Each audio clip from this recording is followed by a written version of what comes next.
Welcome, y'all. Welcome back to Homestead Heart. Y'all saw the clip I just posted.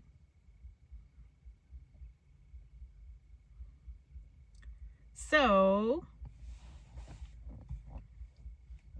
the well company is out here.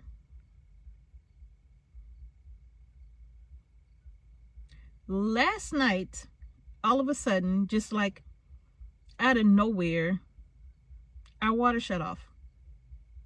Just out of nowhere, the water just shut off. And so, of course, we're going to come back here and investigate, try to see what's going on. And sure enough, we saw some issues right away, right? And Mr. H was looking at the switch. It looked like the switch looked like there was a wire that was could have been burned, and then the control box, it looks like there was a wire there that was burned. So it was all burnt up simply because the bladder that goes to our well, it was just sitting there holding water. So now he didn't come with a bladder today. The bladder, he's going to have to come back and change the bladder out. However, the pump, you all, when we first moved here, we were told a lot of things, right? But anyway, we were under the impression that the switch needed to be replaced. We were told that, but everything else was fine, that it had recently been done. It, wasn't too old. But when he pulled that pump out of there, y'all, it's on it. It's on the pump, right? 2003. That pump is 20 years old. And he said, no, this pump is not, hadn't recently been changed out. This pump is 20 years old. I was like, okay. So all we could do is he's putting a new pump in. The wires on the control box, he's repairing all of that. He's putting in, well, we already had an extra switch for the well, because you just never know when the switches are going to go bad on the well. So we already had an extra switch. And so Mr. H and I literally thought that, okay, all we need to do is just change out the switch. But after kind of like really investigating it, and I, told Mr. H, I'm like, maybe we need to look in the control box. And when he took the cover off of the control box, you could see that there was much more going on than just the switch issue. And so we called our well service out, and they're real good about coming out in an emergency situation, right? You have a few well companies that are like that, but some of them are real good about coming out if it's, you don't have any water. Like if it's urgent, they will come out if they can, right? So he came out, and when he went down in the I think I'm going to take a picture of that as well, but the pump literally broke off because it was so corroded, and it was just literally hanging on by a wire, and the wire wasn't even grounded. It wasn't grounded. So literally that thing could have electrocuted somebody, right? It didn't have a ground wire at all. But luckily we caught it in time, because it happened last night. So we were able to call him early today, and he said, well, I'm just getting out of church, but as soon as I get out of church, as soon as I can get changed, I'll be on my way, right? So we were able to do it in time. But if this had have happened, any other time, I don't know if it would have been like same day. It's highly possible that it wouldn't have been. It probably would have taken them another day or so, depending on their workload even, right?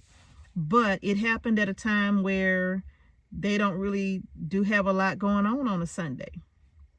So they were able to come out here and get us taken care of. So right now they're draining the line. They're letting the water drain. He said we have to do about 30 gallons because It really was in bad shape. And that bladder was just, the bladder is in such bad shape. It's holding water, so it's constantly just kicking on the pump, constantly kicking on. Like he said, if the bladder is supposed to hold enough water so that every time you flush a toilet or turn the water on in the house, well, your pump shouldn't have to kick on every single time, because the bladder would be holding a certain amount of water, right? Well, in our case, that wasn't the, because the, I hope I'm understanding what he's saying, and I hope I'm saying it correctly. But in any case, every time we turn the water on in the house or flush a toilet, the pump shouldn't have to kick on, right? And in our case, if it was just a drop of water, that we turned the faucet on, even for just a few minutes or something, or a few seconds or something, the pump was just constantly just coming on, just simply because of the problem with the pump and the bladder. So it all needs to be redone.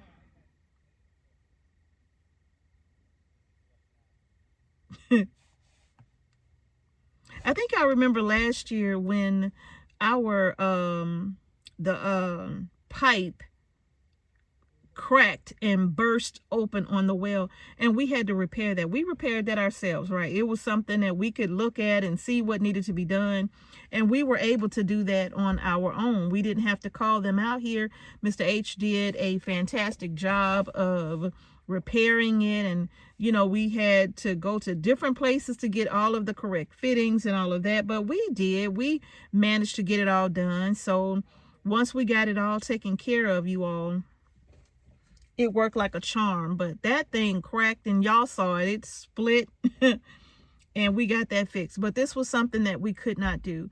And I guess that's another thing, like, in these types of situations. And I even talked to him about putting in a hand pump, and he said the hand pump was more expensive than the electric pump.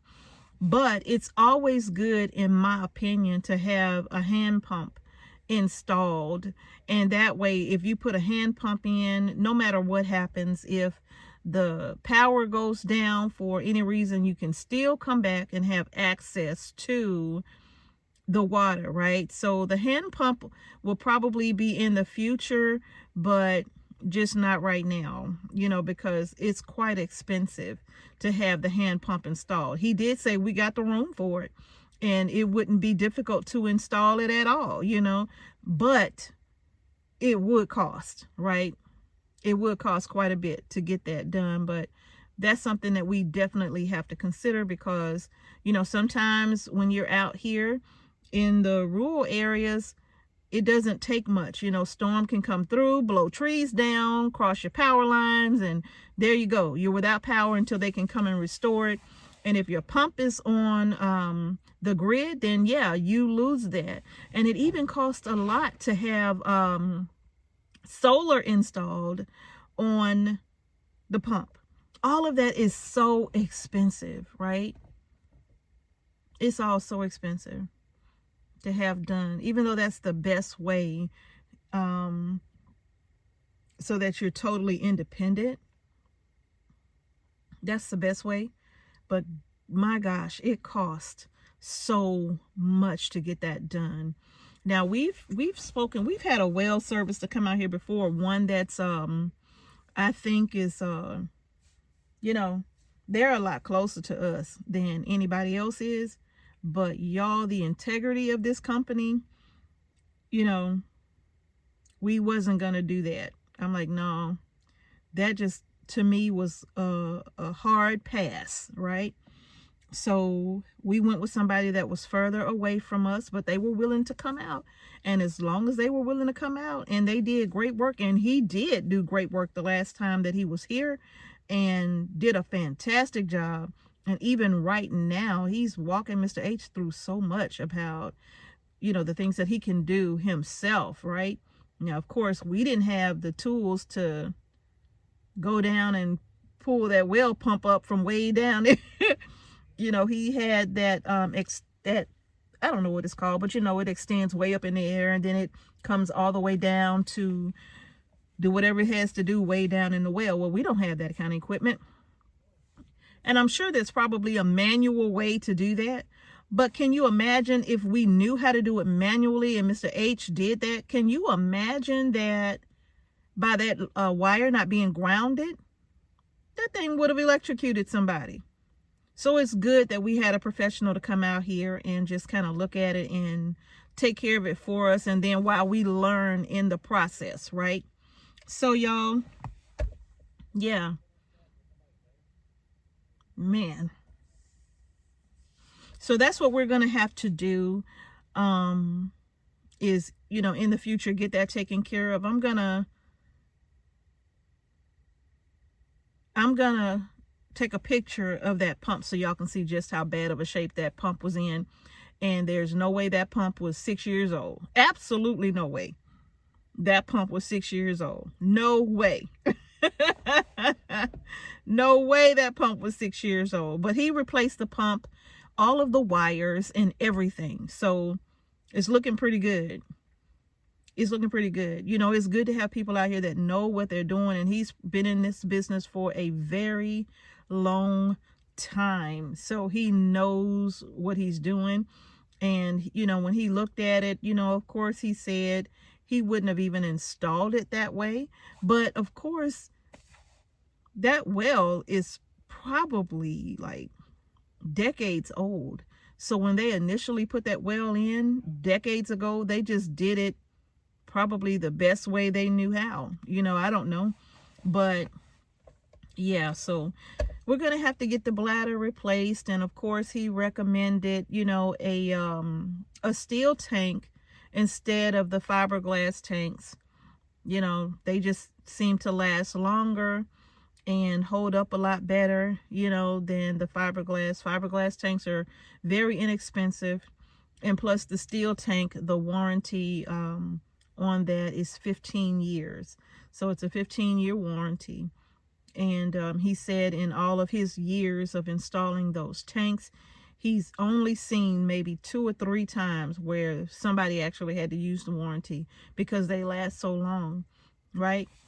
But our tank is very old, very outdated. And I don't know that because I don't know anything about bladders for wells and how old they are. You know, so, you know, you call people out who do that kind of stuff, right? So yeah, it's getting late. It's almost 7 p.m. and he's been out here for about 3.5 hours now, you know, repairing this. And I think he's almost to the point where he's done. Very nice gentleman from this well company. Very nice. And does a great job. Does a great job. Very professional, very polite. Does a great job. So we're very happy to have this taken care of. So y'all, not to mention, somebody said when it rains, it pours, right? So, I mean, y'all, I don't know. It just, we got a plumbing issue, right?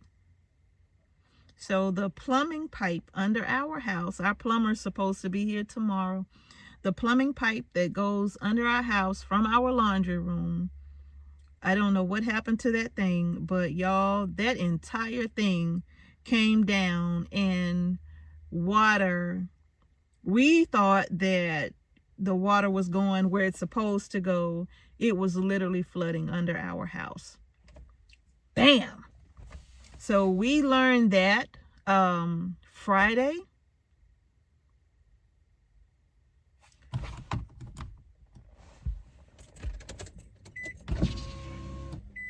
You said something? I think he said everything is good. He gave me this. We learned that Friday when we had the plumber to come out to try to see what was going on. And the plumber, when he came out, he went under the house and he said, "Oh, I see your problem right away." And he flashed the light under there and he showed it to me, y'all. All of that stuff was down. I'm like, what in the world could have happened down there?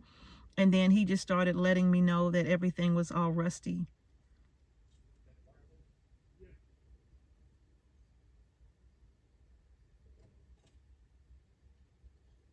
Mr. H is showing me that old rusty corroded pump.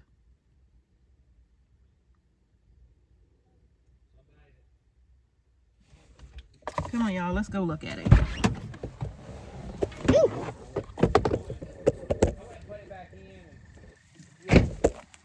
All right, let me show you. Let me fix this camera. So, was that filming us? No, I'm not filming y'all. Chickens with their heads off? No. I'm going to show the pump, babe.